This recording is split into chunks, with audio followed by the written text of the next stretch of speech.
Shalom, selamat pagi. Jumpa kembali di renungan harian HKP Resort Solo, Senin 13 April 2026. Sebelum kita mendengarkan firman Tuhan, marilah kita berdoa. Kasih karunia dan damai sejahtera dari Allah Bapa dan anaknya Yesus Kristus memberkati kamu sekalian. Amin. Firman Tuhan dari 1 Korintus 3 ayat 16. Dang di botohamu, joro ni debata hamu, jalatodin debata maringana di bagasan hamu. Tidak tahukah kamu bahwa kamu adalah bait Allah dan bahwa roh Allah diam di dalam kamu? Demikian firman Tuhan. Ibu Bapak Saudara yang dikasihi Tuhan Kristus, saya percaya ya banyak di antara kita yang sudah memiliki ya rumah sendiri, kira-kira begitulah.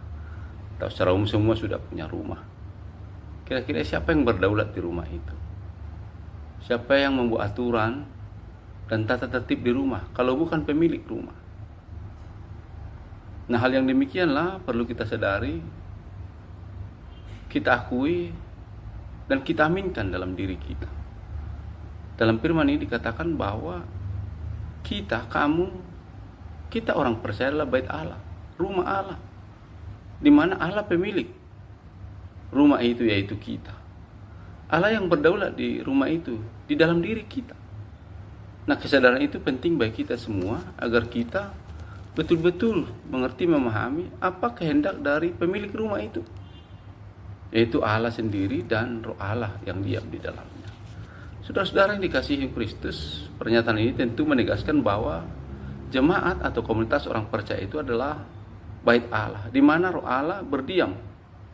Nah, firman ini menekankan pentingnya menjaga kekudusan, karena itu hidup dalam kekudusan menjadi sangat penting bagi setiap kita, karena kita menyadari bahwa kita inilah bait Allah.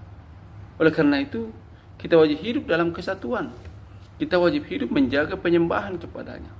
Kita wajib hidup dalam kekudusan, karena kita adalah rumah atau bait Allah. Saudara-saudara yang dikasihi Tuhan Kristus, Allah lah kesadaran kita akan identitas kita yang adalah bait Allah. Tubuh dan hidup kita bukanlah milik pribadi kita, melainkan ruang sakral yang dikhususkan bagi Allah. Ruang sakral di mana Allah berdiam, Allah bertahta, berkuasa di dalamnya. Saudara-saudara yang dikasihi Kristus, bahwa diri kita berharga dan terpisah dari hal-hal yang cemar sebagai bait Allah. Yang kedua, saudara, kehadiran Roh Kudus yang menetap. Ayat ini menekankan bahwa roh Allah diam di dalam kita, di dalam kamu, di dalam orang-orang percaya. Arti kata diam berarti merujuk pada menetap, bukan sekedar mampir. Karena itu pribadi Allah yang Maha Kudus itu ada di dalam diri orang percaya. Maka secara otomatis, secara sadar, perkataan kita, pekerjaan kita, perilaku kita haruslah selaras dengan siapa yang berdiam di dalam rumah itu, di dalam bait itu, di dalam diri kita. Kekudusan, saudara-saudara yang dikasihi Kristus, bukan sekedar mentaati peraturan, tapi menjaga kenyamanan tamu agung ya di dalam diri kita masing-masing. Oleh karena itu, kesadaran kita tentang bahwa kita adalah bait Allah ini sangat penting sekali, agar sungguh-sungguh Allah, pemilik bait itu, pemilik rumah itu, betul-betul berdaulat dan memimpin seluruh terselenggaranya hidup kita yang adalah bait Allah. Jangan rusak bait Allah. Ya.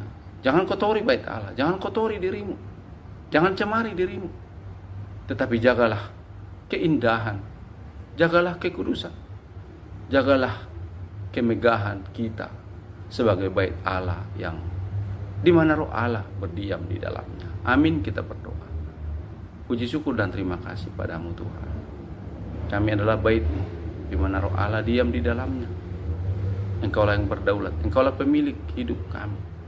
Sungguh, hanya kehendak-Mu, hanya pikiran-Mu, hanya keinginan-Mu lah kiranya yang nyata lewat kehidupan kami masing-masing. Kami boleh menjaga tubuh kami, kami boleh menjaga diri kami agar jangan tercemar oleh hal-hal yang tidak berkenan padamu. Pimpin kehidupan kami hari ini dalam Yesus Kristus Tuhan kami. Amin. Kasih karunia Tuhan kita Yesus Kristus, kasih Allah Bapa, dan persekutuan Roh Kudus kiranya memberkati kamu sekalian hari ini, besok, lusa, sampai selama-lamanya. Amin.